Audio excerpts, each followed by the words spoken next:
Testing.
still sit on summer.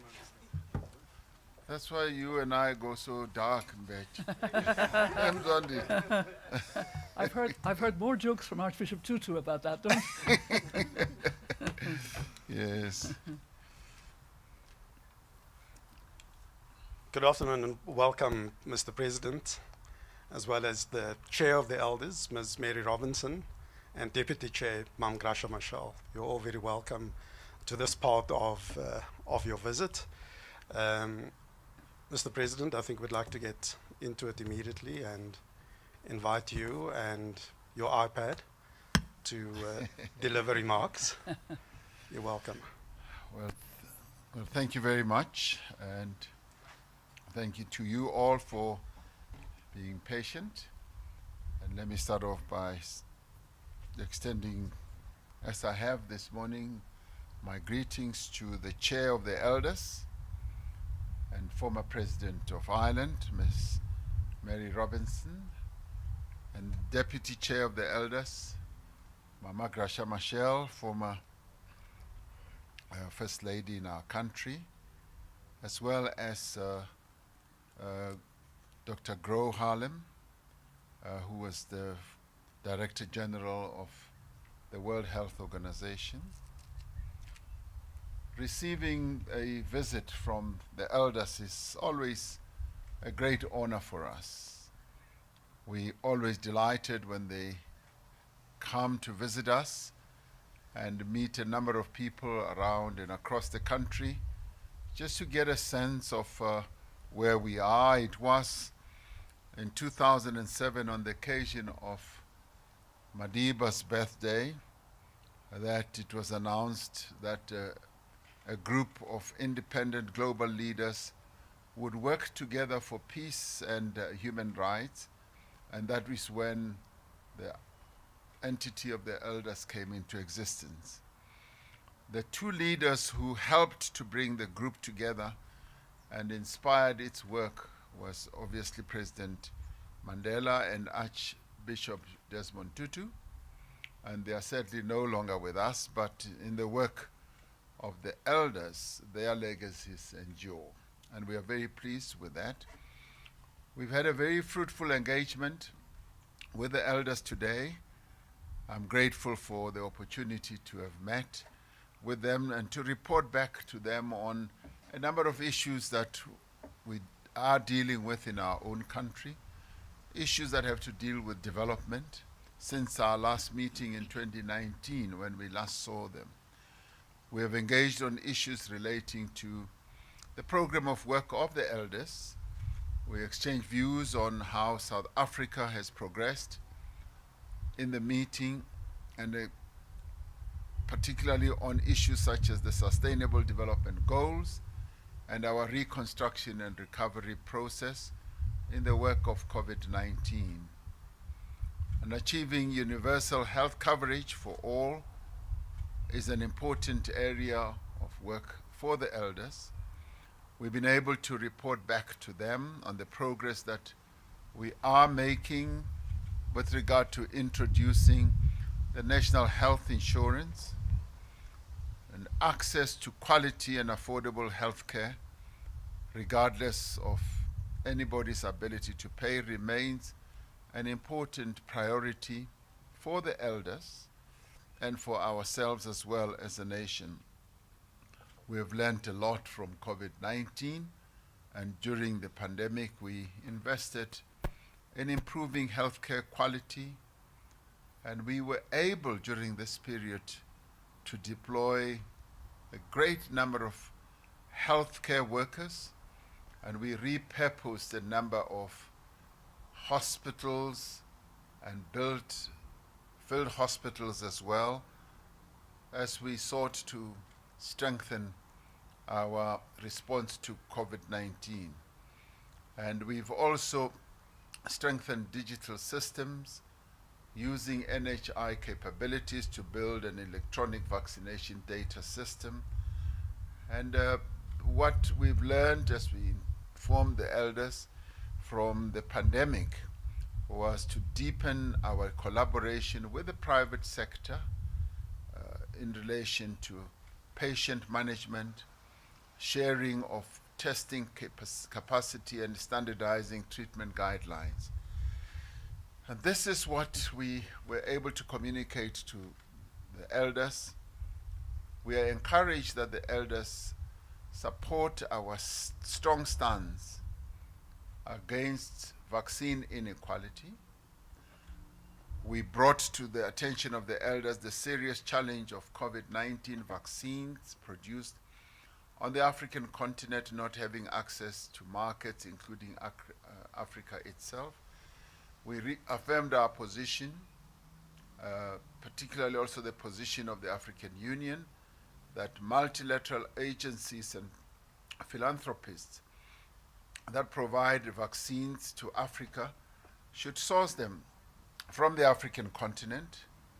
We believe, as we said to them, this is critical for the future of health security on our continent. We've also been able to report to the elders on the steps we are taking to address other critical issues with regard to climate change, and these include the establishment of the Presidential Climate Commission, and also inform them of the ambitious target for emissions reduction and the Just Transition Partnership we concluded with France, Germany, the United States, the United Kingdom, and the European Union at COP26. We agreed that South Africa's transition to a low-carbon future must be just, it must be inclusive, and it must leave no one behind. And the elders were able to infuse quite a lot of encouragement to us that whatever we do, it must be underpinned by social justice, it must be underpinned by procedural justice, and also we must keep an eye on restorative justice. And those we found to be very encouraging sentiments coming from the elders. So all in all, we've had a really good engagement with the elders, and they strengthened our resolve on addressing climate change challenges, and advised that as we do so, our process must be transparent, it must be inclusive. We must also keep an eye on ensuring that our people are taken along with. So I'd like to thank the elders for gracing us with their visit here and being present here in South Africa. And we look forward to seeing them once again. Thank you. Over to you. Thank you very much, Mr. President, for that warm welcome back to South Africa.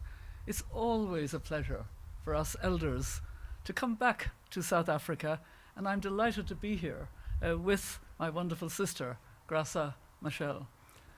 This is the country of the elders' birth, as you said, Mr. President, and from whose roots, traditions and examples we draw strength as we continue to fulfill the mandate bequeathed on us here in 2007 by Madiba. Support courage where there is fear, foster agreement where there is conflict, and inspire hope where there is despair. It's been a privilege to speak with you, Mr. President, this morning about the interlocking crises facing South Africa and the wider world, and what steps we can take to support peace, justice, human rights, and a sustainable future at this critical time. I have to say, it has been a poignant visit for us, as I'm acutely conscious of the loss of our dear friend and brother, Archbishop Desmond Tutu. Graça and I had the honour and sadness to be present at his funeral in Cape Town with you, Mr. President. Yes. As elders, we held a wonderful celebration of his life in Cape Town earlier this week. A celebration because, Arch, we were with members of his family and his foundation. We miss him desperately. We miss his wisdom and his moral clarity when considering the state of the world affairs. But we also miss his humour, his laugh, his delight in mischief. And he would always break the ice to ease tensions and remind us of our common humanity. I think I've learned so much from Arch. Arch was the first chair of the Elders, and his vision sustains us all today as we mark our 15th anniversary and plan our agenda for the months and years ahead. There are a number of issues that we discussed with the President this morning, and I'd like to say a few words on those in the spirit of Ubuntu. The concept of shared humanity that Arch espoused throughout his life, and to my mind, has never been more relevant. We talked, as you mentioned, Mr. President, about the climate crisis and the need for a just transition from fossil fuels to renewable energy. And I personally would like to start by acknowledging the long and proud history of coal mining in South Africa, the pivotal role it played in the country's development and prosperity, the equally distinguished contribution made by mine workers to the liberation struggle against apartheid, and the vital stake that mining communities have in today's South Africa. But it would be dishonest to pretend that coal has a future. It's right to ensure that vulnerable workers and their communities, especially women and young people, are supported and involved fully in the transition. And in this regard, the Elders recognise and commend South Africa's efforts to build trust and to build societal consensus, community consensus around the transition through the multi-stakeholder Presidential Climate Commission. We met with some of the civil society representatives earlier. We've met with the President, we're going to meet with some ministers, and then we're going to have an opportunity as Elders to have a Zoom call later with the donors. And when we've learned a few things that we should ask them, we will certainly ask them. That's what Elders do. And I'm talking really about the deal reached at COP26 climate summit last year between South Africa and international partners to finance a just transition. These international partners, the United, as you mentioned them, must now put their money on the table, mainly grant money, and ensure this transition is a just one for affected workers and communities. The same sort of solidarity is at the heart of the national health insurance reforms in South Africa, another important item on our agenda today. The Elders have long supported these reforms, which we discussed with the President during our last visit between Gro Brundtland of Norway, President Ricardo Lagos of Chile in September 2019. And the experience of COVID-19 has made the case for universal health coverage even more important and acute. NHI makes sound economic sense at a time when South Africa and countries all across the continent are facing fresh pressures from rising food and energy prices. Currently, South Africa spends 8.1% of its GDP on healthcare, but apparently half of these resources are spent through inefficient private insurance schemes that only serve 16% of the population, and mainly white.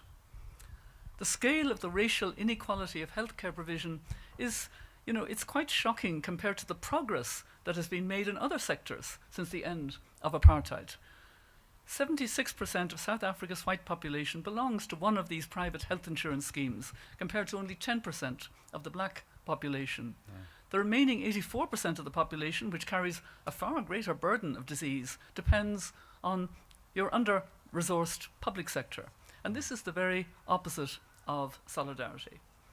Finally, we discussed the war in Ukraine and the ripple effects of that bloody conflict being felt here and across the world, from rising food and energy prices to growing calls for an end to impunity for war crimes and human rights abuses in conflict.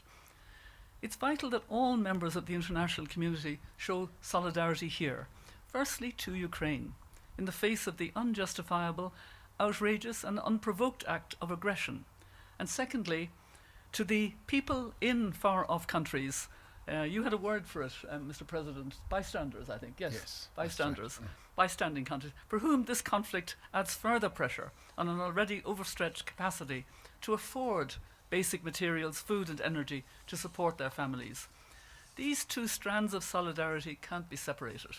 Any equivocation on the first aspect makes it harder to build consensus and deliver action on the second. And the only actors who benefit from this inconsistency are the aggressors and profiteers, who always exploit conflict for their own end. As always, my fellow elders and I are deeply grateful, deeply appreciative to you, Mr. President, for our rich and rewarding discussions. And I would like now to pass to my sister, Graça Machel, to say some words. Graça. Thank you. Mr. President, dear President Cyril Ramaphosa, ladies and gentlemen, thank you for giving me the opportunity to speak here today. And I'm at home, but at the same time I have to be reminded that I am member of the elders. Deputy President. And the Deputy President. And I want to thank Mary for also giving me this opportunity. It is always an honor to be with you and our fellow elders, especially here in South Africa, where Madiba founded the group 15 years ago. There's very little I can add, but I wanted to say a few words about issues which Mary has touched upon. On the just energy transition, I reiterate the elders' support for President Samoda. Oh my goodness. For President Ramaphosa. I'm so sorry. The same thing. President Ramaphosa's leadership in pursuing a transition that leaves no one behind. There is so much work to do, but South Africa is on the right path. Mine workers and affected communities, including women and young people, must not be sidelined. They must be benefiting from our shift to a greener future. Their livelihoods must be at the heart of any change to the energy economy, and change must be their agenda as well. As I saw my own country with Hurricane Idai, or the current extreme drought across the Horn of Africa, the consequences for our continent of not addressing the climate crisis means greater and greater loss of life from extreme weather conditions. To complete this just transition, the partner countries, the rich countries of the global north, who promised to support South Africa in this courageous shift to the renewable energy, must now provide the finances they agreed upon at COP26. No delay, no excuse. I commend President Ramaphosa's effort to pioneer this new form of partnership, and I also recognize his moral leadership in doing so in a way that seeks to involve workers, communities, women, and young. The fight for climate justice is not only about economy and investment. It is, in essence, a social justice issue. I would also like to briefly mention the impact of the war in Ukraine on Africa. This is a hugely troubling issue for all the elders, and we spoke at length about it during our meeting in Cape Town these past few days. The impact of this war on food and energy prices is devastating for hundreds of millions of people in Africa. Across the world, over 260 million people unconnected to the conflict face extreme poverty due to the impact of Russia's invasion on global food and energy prices, compounding existing inequality and the COVID crisis. We are all impacted by this war, and that is why world leaders cannot sit on the fence. All efforts must be made to bring about peace, not escalation, to this terrible conflict. It is right that we call out the double standards of those Western leaders who condemn aggression by Russia in Ukraine, but who turn a blind eye to such crimes elsewhere, sometime also in the world.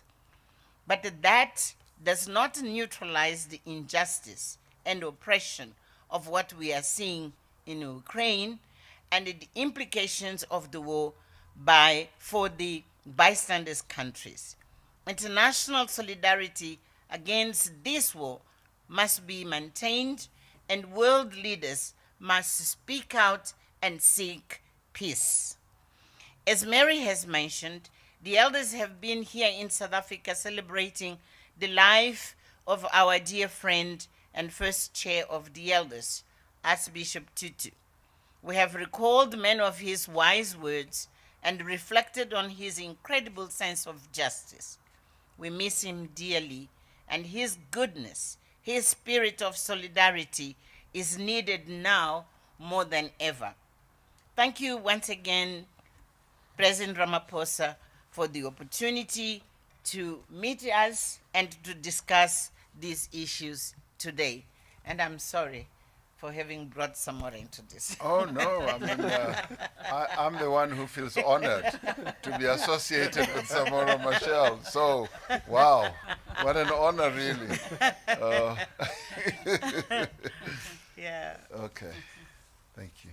Thank you, Mr. President, and happy anniversary to the elders on your 15th.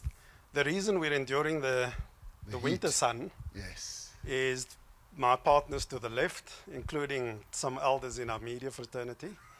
But I must just say that due to constraints on time and on protection from the sun, I think we're going to go for a round of 2 questions. Yes. I had a different number in mind, but I know my place. So, Zwa, if we can start with you as the SABC.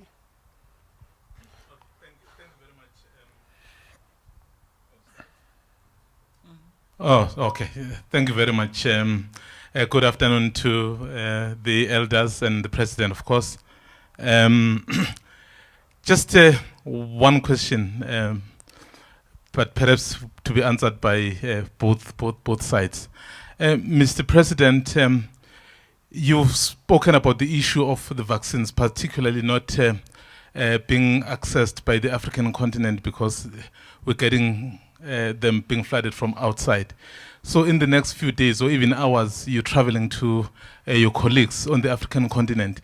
Is it a vote of no confidence on you as leaders of the African continent that you are able to agree and set up systems to be able to provide the continent, but the very are not using that, you instead go outside? Maybe to the chairperson, still one question.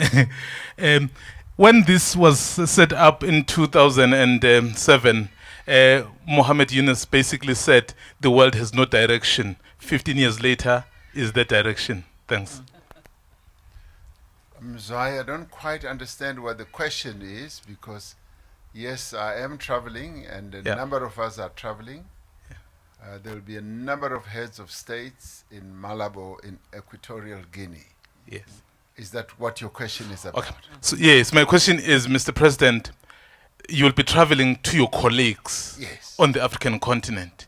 One of the concerns that you raised with the elders was that the facilities that we have here to produce the vaccines are here, but we are not using them because we opt for those ones that come from outside. And it's us, Africans, who ignore that which we have on the African continent and receive that which we get outside. So then the question, Mr. President, is, as leaders of the African continent, together yourself and your colleagues, are you having a vote of no confidence on yourselves as a collective, that you have systems but you choose not to use them? Okay, now I understand. I understand fully.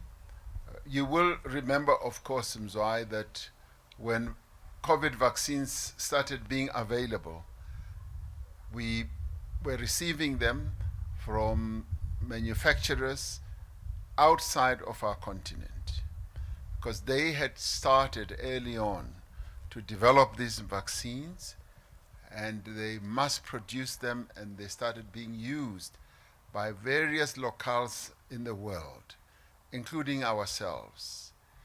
And it started dawning on us that rather than rely on vaccines that are made elsewhere, we could also have the capacity. And in fact, in Africa, we already had a manufacturer called Aspen that was already producing vaccines. However, they were doing it under a contract rather than under a license, which would enable them to manufacture the drug substance themselves.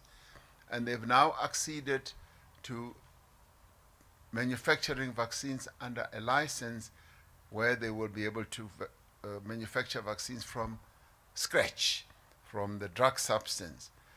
So already the rest of the continent is also using vaccines that are made here in South Africa, made in Gqeberha. A number of those are either on donation or on purchase. Now that we are able to make our own vaccines here in South Africa, and a number of other countries are already doubling up to be ready to make their own vaccines, we are saying, rather than be reliant on vaccines that are made elsewhere, we want vaccines to be made here. Now, the problem is, Mzwai, the vaccines globally are purchased in a central way by Gavi, which was set up to purchase vaccines, particularly to distribute to developing economy countries, as well as COVAX, which we also supported. We are now saying, now that we have the capacity, we would like vaccines that are used for Africa to be purchased on African soil, made in Africa for Africans. That is our very strong stance. But we also want vaccines that are made here to also have other markets globally, to be able to be distributed in other locales around the world, because we now have capability that is equal to other manufacturers around the world. So it is not a case of us continuing to want to be reliant on vaccines that are made elsewhere. We're saying COVID-19, much as it has been a devastating event for the rest of the world, it has also given us what they call a silver lining. We now see a silver lining which gives us capability to manufacture vaccines.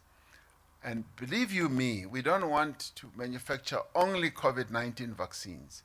We want to manufacture a whole range of other vaccines, be they malaria, be they yellow fever, be they a number of other diseases that we can deal with. Now, we now have the capability. We want to manufacture them here for the rest of the world. So we want to be self-reliant. The driving issue for us is self-reliance. Reliance on African capability, African vaccines, African ability to make these vaccines and to distribute them to the rest of the world. Thank you. I would just like, as Chair of the Elders, to briefly comment also on the vaccine issue. First of all, to agree with all of the points that the President has made, and I think we were very aware of these in our discussions in Cape Town, but to make the wider point that there has been, a shocking lack of equitable access to vaccines. And that is the fault of the West, of that pre-buying for the West that the President referred to. The Elders have been very supportive of South Africa and India wanting the TRIPS agreement in the WTO to be modified as it had been for HIV. We have been very admiring of the way Africa has in fact responded, despite the lack of that equitable access, the way that the CDC has come up to a really good standard. We know, a number of the people involved there. It's been really remarkable. The way that African leaders have come together. It has been a remarkable story. But I just wanted to almost broaden, from the elders' point of view, the perspective that the President has spoken about of being self-sufficient in relation to vaccines. We're learning now, between COVID, what's happening in China, and what's happening with long blockages now, that countries need to be more self-reliant in the future, and the food and fuel crisis is just driving that. I just wanted to say that, but I will come then to your question. Set up in 2007, I think it is true, and we feel it very much, that the problems we are dealing with are so much more difficult, so much more complex. The world is in a very perilous state. Yeah. It's in a perilous state for the number of the issues that the elders deal with, including the nuclear issue. We were at a doomsday clock, my other deputy, Ban Ki-moon, and myself, in 2019, and the clock went back, or whatever it is, moved to 100 seconds to midnight, the highest point of the... I think, next January, I wouldn't be surprised if it moves further. That's how perilous we are. The climate crisis is much worse. The equity crisis, the inequality crisis is much worse. I keep saying to my fellow elders, it's not our fault, since we were set up in 2007. We can't really be for blame, as we would say in Ireland. Yeah. But actually, we're realizing what is totally underwhelming is leadership. Leadership at all levels. And what is interesting is we are actually seeing leadership in two areas that pleases me a lot. We're seeing leadership in the women's movement and in women leaders, frankly, leading their countries. They did well in COVID countries, women-led with prime ministers or presidents, and we have more of them. And also young people, young climate activists, young people generally. They know that their future is at risk, and they are determined, and they want to be at the table, and they want the access, and they want the power. And that, again, is something very strong now for the elders, that we are intergenerational on all of these issues, and that we will try, yes, to pass on with humility whatever we have experienced, what we've learned. But we are very encouraged, as Archbishop Tutu was. The last time, not the last time, but a few years ago, I was on a panel with him, and he was in front of young people, and he was laughing and throwing up his arms and telling them how much he loved them and believed in them and their goodness, etc. And we were being moderated by a woman journalist from the United States, and she said, "Archbishop Tutu, why are you such an optimist?" And he said, "Oh no, dearie, I'm not an optimist. I'm a prisoner of hope." And the reason why that's so important is that hope gives you the energy to address these issues. That's what I learned from him. We mustn't, see climate as apocalyptic. I can't even pronounce the word, but we must actually see it as the opportunity to move to a better world quickly, and that includes for South Africa. Yes. So we are prisoners of hope. We combat this, but we do know, and you're right, the world is in a much worse position than it was in 2007, and that's our challenge. Thank you, Chair. In the interest of information equity, Mr. President, if I may I just invite the ENCA and Newsroom to pose your questions before we close. Sorry, Mr. President. Thank you so much. Thank you. It's Govan Whittles from ENCA. Sticking on vaccines, Mr. President, I see the United States has just released the monkeypox vaccine from its stockpiles. Say monkeypox is now in 19 countries. Wondered what you think the risk of monkeypox is coming to South Africa. And then to the chair of the elders and the former president of Ireland, Mr. Robinson, you said that you wouldn't be surprised if the clock is past 100 seconds to midnight by January next year? Yeah. Fewer? Why is that? What is it that's happening that gives you that impression? Thank you. Well, I'm not a medical soothsayer. I would hope that monkeypox does not come our way, and we pray and hope for that. And we will obviously want to be ready if it were ever to descend on South Africa, so that we can continue once again to defend our people and make sure that their health is safeguarded. But we pray, as I said, that it does not come our way, and we wish those countries well that are now having to deal with monkeypox, and we wish them strength, and wherever we are called upon to give assistance, we will be ready and willing to give assistance. Thank you. The reason for my concern about the doomsday clock, and I'll be brief on this, is because if you look at the nuclear issue, the nuclear powers are reinforcing their arsenals, having even more sophisticated, faster equipment, and using artificial intelligence, which increases the risk, not just of accident, but of an AI hacking, all of that. Also, we're seeing moves that are regrettable, including the way in which President Putin put his army on nuclear alert. Now, I don't think anything actually happened, but even to say that was very worrying. And we see what's happened very recently in North Korea. We're seeing that the JCPOA with Iran has not been agreed. And are we facing a situation where, because Ukraine gave up its nuclear weapons in the Minsk Agreement in 1994, was guaranteed its independence, etc. And then look what happened. First of all with Crimea, and now this terrible breach of the Charter earlier this year in the attack in February. So all of these things worry us greatly. The IPCC reports on climate, one after the other, and indeed the reports on loss of biodiversity, do frighten young people who say, am I going to have a future? In January, there will be 7 years to 2030. In those 7 years, the scientists tell us we have to reduce global carbon emissions by 45%. We're not heading in that direction, and I'm afraid this awful war in Ukraine hasn't helped, because it's distracted to needing more oil, and can we get gas out of Africa to help us with not trying to get gas out of Russia and so on? That's not the right approach. We have to. So, I charged my fellow elders at our recent meeting, and we had a very good meeting, that we have to actually make effective partnerships, particularly with young people, that allow us, because we are few and elderly, but we have to help to get the voice of truth. There's a lack of trust in our world because of misinformation, and we have to get that voice of truth, of how serious things are and how we have to deal with them. And that's what we'll be working on over the next 5 years. Yeah. Thank you. Kampalane.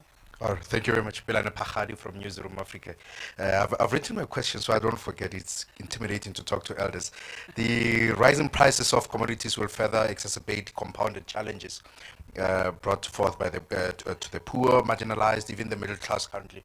They're not coping. So in your talks and even in council to the SA government, advise to deal with these challenges, and especially because they have they could deal with healthcare, one of the good ones. And just to sneak just one more last one, Mr. President, leadership, they said it's underwhelming from your left, and women and young people should be at the helm. Perhaps encouragement to your home party to consider young people, feminine leadership, just to get the talk going for younger and feminine people to be encouraged to take up leadership roles. I have to go first this time. All right. I've forgotten the question. What was it? Remind me again. Cost of living. Cost of living. Cost of living, yes. Cost of living, yes. Yeah, very, very important. And we did discuss it at very considerable length.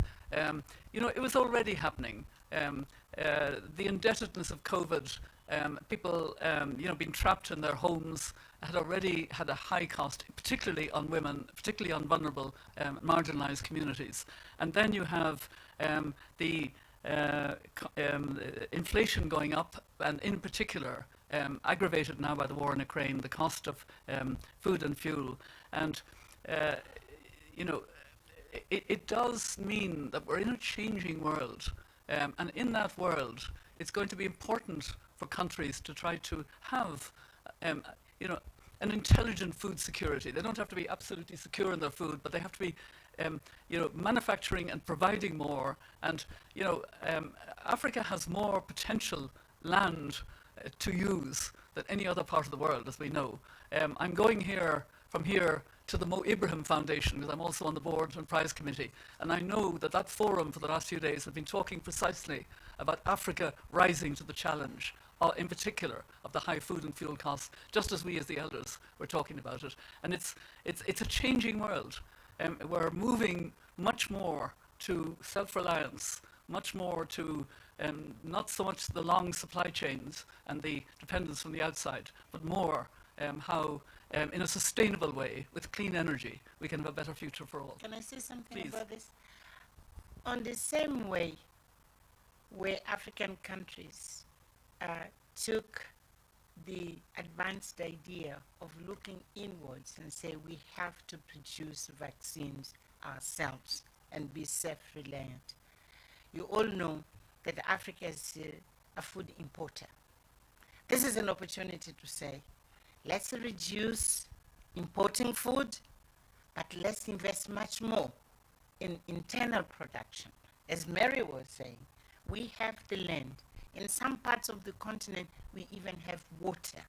What now would impede us of really investing seriously in producing food for ourselves? In fact, Africa has the ability to export food. So this is a crisis which perhaps is telling us, let's take food production as a huge priority, and even to be able, as we are looking for exporting vaccines, one day to come and say we are self-sufficient and we can export food for those who need it. Well, on the leadership question, this is a very difficult time to lead for any leader around the world, because the world and all countries are really facing complex problems and challenges. And we are also facing many of those types of challenges. The after effects of COVID-19 are huge. In our country, they've led to 2 million people losing their jobs in just 1 year, even much worse than what we experienced in the financial crisis of 2008. Any economy that loses so many jobs means that it's facing huge challenges. The effort to regain those jobs and then begin to grow the economy to a level where it can increase jobs is huge. So that's what makes leadership very, very difficult and challenging. And in our own situation, we've had to deal with the July unrest of last year, which also led to loss of jobs and destruction of a component of our infrastructures. Now we are having to deal with the floods in KZN, Eastern Cape, and the Northwest. A combination of all that means that it's a challenging period to lead. Now, clearly, if young people, women can come to the fore and take the baton and lead, any country welcomes that, because, of course, we need new minds, new innovation, and new ideas for people to take the whole process forward. But working together, which is what I've often called for, putting all our mind power together, we can navigate our way out of these crises that we face. And let me say as I end, we've been through many crises before, as a nation and as a country. And the difficulties and challenges that we are going through now are crises and difficulties that we will be able to navigate our way through. And remembering that we're not the only ones in the world going through challenges such as rising food prices, rising inflation, and a whole range of other problems like unemployment. So we just need to look at everything in context and steel ourselves as South Africans that we have the wherewithal to navigate ourselves out of these problems. And succeed we shall, because that's what we are made of as South Africans. Thank you. Thank you, Mr. President, and we wish the elders well for the rest of the program. Thank you very much. Oh, yes. Thank you. And they are going to have more meetings.